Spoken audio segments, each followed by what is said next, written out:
నా పేరు రాజు. ఆ రోజు రాత్రి నాకు ఇంకా గుర్తుంది. హైదరాబాదులో వర్షం పడుతూనే ఉంది. నేను ఆఫీస్ నుండి చాలా అలసిపోయాను. బస్టాండ్లో ఒక్కణ్ణే ఉన్నాను. చివరి బస్సు కోసం చూస్తున్నాను.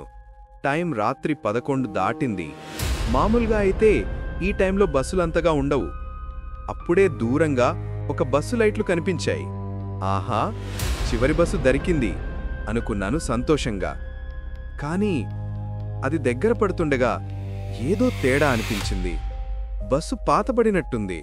రంగు వెలిసిపోయి చీకట్లో ఒక పీడకలలాగా కనిపించింది. దాని నెంబర్ కూడా సరిగా కనిపించట్లేదు. అయినా వేరే దారి లేదు కదా అని ఆ బస్సు ఎక్కాను. లోపలంతా చీకటి. వెనక సీట్లల్లో 2-3 కూర్చునున్నారు. ఎవ్వరూ మాట్లాడట్లేదు. నిశ్శబ్దంగా ఉన్నారు. డ్రైవర్ సీటు పక్కన ఎవ్వరూ లేరు. నేను డ్రైవర్ను చూద్దామని వెళ్ళాను. అతను తలదించుకొని కూర్చున్నాడు. అతని ముఖం నీడలో ఉంది. కళ్ళు మాత్రం ఎర్రగా మెరుస్తున్నట్టు అనిపించింది. ఏదో తెలియని భయం నన్ను చుట్టుముట్టింది. అయినా నా సీట్లో కూర్చుని బస్సు బయలుదేరాలని చూస్తున్నాను. బస్సు మొదలైంది. కాని వెళ్లే దారి నాకు అస్సలు పరిచయం లేదు. నా రూట్లో కాకుండా వేరేదైపు తిరిగింది. నాకు చాలా ఆశ్చర్యంగా అనిపించింది. ఏంటిది, డ్రైవర్ రూట్ మార్చేశాడా అనుకున్నాను. అడగాలనిపించింది. కాని నా గొంతులో నుండి మాట రాలేదు. ఆ బస్సులో ఒక రకమైన చల్లదనముంది. ఏసీ ఉన్నట్లు లేదు, కాని చలిపెడుతోంది. కిటికీలన్నీ మూసే ఉన్నాయి. అయినా చలిపోవట్లేదు. చాలా చలిపెడుతోంది. కొంత దూరం వెళ్ళాక బస్సు ఒక నిర్మానుష్యమైన చోట ఆగింది. అక్కడ ఏ బస్టాప్ లేదు. అయినా డోర్ తెరుచుకుంది. ఒక యువకుడు, ఒక యువతి బస్ ఎక్కారు. వాళ్ళిద్దరూ చాలా పాలిపోయి ఉన్నారు. తెల్లగా చచ్చిపోయిన వాళ్లలా ఉన్నారు. వాళ్ళు చేతులు పట్టుకొని ఎటువంటి శబ్దం చేయకుండా వెళ్లి వెనక సీట్ల కూర్చున్నారు. నాకు ఆ దృశ్యం చూసి ఒళ్ళు జలధరించింది. నా గుండె వేగంగా కొట్టుకోవటం మొదలుపెట్టింది. ఏంట్రా బాబు ఇది, రాత్రిపూట ఇలాంటి విచిత్రమైన ప్రయాణం ఎప్పుడూ చూడలేదు అనుకున్నాను. బస్సు మళ్లీ మొదలైంది. మరో 5 నిమిషాలు వెళ్ళాక ఇంకో చోట ఆగింది. మళ్లీ ఇద్దరెక్కారు. వాళ్లు కూడా అంతే. పాలిపోయిన ముఖాలు, నిశ్శబ్దం. వాళ్లు వచ్చి నా ప్రక్క సీట్లో కూర్చున్నారు. నాకు వాళ్ల వాసన కూడా ఏదోలా అనిపించింది. చల్లగా, ఏదో కుళ్ళిన వాసనలాగా. నాకు ఊపిరి ఆడనట్టు అనిపించింది. నేను కళ్ళు మూసుకొని, దేవుడా, త్వరగా ఇంటికి వెళ్ళిపోవాలి అని ప్రార్థించుకున్నాను. అప్పుడే నా పక్కన కూర్చున్న ఆ యువతి చిన్నగా గుసగుసలాడింది. ప్రేమ పిశాచి అంది. నాకు స్పష్టంగా వినపడింది. ఆమె కళ్ళు మాత్రం నా వైపే చూస్తున్నాయి. ఆ మాట వినగానే నాకు వెన్నులో వణుకు పుట్టింది. చెమటలు పట్టాయి. ప్రేమ పిశాచి బస్సు కథ అప్పుడే నాకు గుర్తొచ్చింది. హైదరాబాదులో చాలామంది చెప్పుకుంటారు, ప్రేమలో విఫలమై ఆత్మహత్య చేసుకున్న ప్రేమికుల ఆత్మలు రాత్రిపూట ఈ బస్సులో తిరుగుతాయని, కొత్త ఆత్మలను పట్టుకోవడానికి. ఆ బస్సు ఎక్కినవాళ్లు తిరిగి రారని. నాకు ఒంట్లో ప్రాణం లేనట్లు అనిపించింది. ఇదేనా ఆ బస్సు అనుకుంటూ చుట్టూ చూశాను. వెనక ఉన్న ప్రయాణికులు, నేను బస్సు ఎక్కినప్పుడు ఉన్నవాళ్లు, వాళ్లు కూడా చాలా పాలిపోయి ఉన్నారు. వాళ్ల కళ్ళు నా వైపే చూస్తున్నాయి. ఒక్కసారిగా అందరు కళ్ళు నా వైపు తిరిగాయి.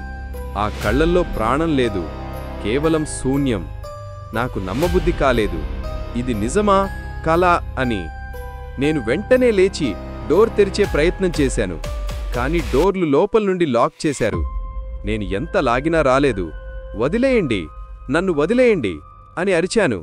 కాని నా గొంతులో నుండి శబ్దం రాలేదు. నా శరీరమంతా స్తంభించిపోయింది. భయంతో వణుకుతున్నాను. నా ప్రక్కన కూర్చున్న ఆ యువతి మెల్లగా నా చేయి పట్టుకోడానికి చేయి చాచింది. ఆమె వేళ్లు చాలా చల్లగా ఉన్నాయి. గడ్డకట్టుకుని పోయినట్లుంది. ఆ చలి నా గుండెలోకి చొచ్చుకుని పోయింది. ఆమె ముఖంలో ఎటువంటి భావాలు లేవు. కాని ఆ కళ్లల్లో ఒక భయంకరమైన కోరిక కనిపించింది. నా ఆత్మను లాగేయాలన్న కోరిక. బస్సు ఇంకా చీకటి దారుల్లో దూసుకుపోతోంది. బయట ఎటువంటి లైట్లు లేవు. చెట్లు, చీకటి తప్ప ఏమీ కనిపించట్లేదు. డ్రైవర్ను చూశాను. అతను స్టీరింగ్ పట్టుకొని కదలకుండా ఉన్నాడు. కాని అతని ముఖం ఇంకా నీడలోనే ఉంది. నేను వెనక్కి చూశాను. మిగతా ప్రయాణికులు కూడా నా వైపే చూస్తున్నారు. అందరూ ఒకేసారి తమ చేతులను నా వైపు చాపడం మొదలుపెట్టారు. నాకు పిచ్చి పట్టినట్లు అనిపించింది. నేను కేకలు వెయ్యాలని ప్రయత్నించాను, కాని నా గొంతు మూగబోయింది. నా మెదడులో ఆలోచనలు గిర్రున తిరుగుతున్నాయి. ఇక అంతేనా? నా జీవితం ఇక్కడే ముగిసిపోతుందా? నేను కూడా వాళ్లలో ఒకణ్ణైపోతానా? అదే సమయంలో బస్సు ఒక్కసారిగా పెద్ద కుదుపుకు లోనైంది. డ్రైవర్ స్టీరింగును గట్టిగా పట్టుకొని బస్సును పక్కకు తిప్పాడు. బస్సు పక్కన ఉన్న చెట్టును ఢీకొట్టకుండా కొంచెం పక్కకు వెళ్ళింది. ఆ కుదుపుకు డోర్ ఒక్కసారిగా కొంచెం తెరుచుకుంది. అది నా ప్రక్కనే ఉంది. నాకు ఏమీ ఆలోచించే టైం లేదు. ప్రాణం అరచేతిలో పెట్టుకుని నేను వెంటనే ఆ డోర్లో నుండి బయటకు దూకేశాను. నేను కాలు జారి కింద పడ్డాను. నా మోకాళ్ళు చేతులు రాపిడికి గురయ్యాయి. కానీ ఆ నొప్పి కూడా నాకు తెలియలేదు. నేను వెంటనే లేచి వెనక్కి చూడకుండా పరిగెత్తాను. బస్సు వెళ్ళిపోతుంటే వెనక్కి తిరిగి చూశాను. ఆ బస్సు మెల్లగా కదిలి చీకట్లో కలిసిపోయింది. లోపల ఉన్న ఆత్మలు వాళ్ల పాలిపోయిన ముఖాలు నా వైపే చూస్తున్నాయి. నాకు ఇప్పుడికీ కూడా ఆ దృశ్యం కళ్ల ముందు మెదులుతోంది. ఆ రాత్రి నేను మళ్లీ ఆ బస్ ఎక్కలేదు. ఇంటికి ఎలా వెళ్లానో కూడా నాకు గుర్తులేదు. ఆ రోజు నుండి నేను రాత్రిపూట ఒక్కడినే బయట అడుగుపెట్టడానికి భయపడతాను. ఆ ప్రేమ పిశాచి బస్సు నాకు ఇంకా ఆ వాసన వస్తూనే ఉంటుంది. ఆ చల్లదనం, ఆ కళ్ళు. నేను బ్రతికి బయటపడ్డాను. కాని నాలో ఒక భాగం మాత్రం ఇంకా ఆ బస్సులోనే ఉండిపోయినట్లు అనిపిస్తోంది. ఆ రోజు ఆ బస్సు ఎక్కటం నా జీవితంలో నేను చేసిన అతి పెద్ద తప్పు.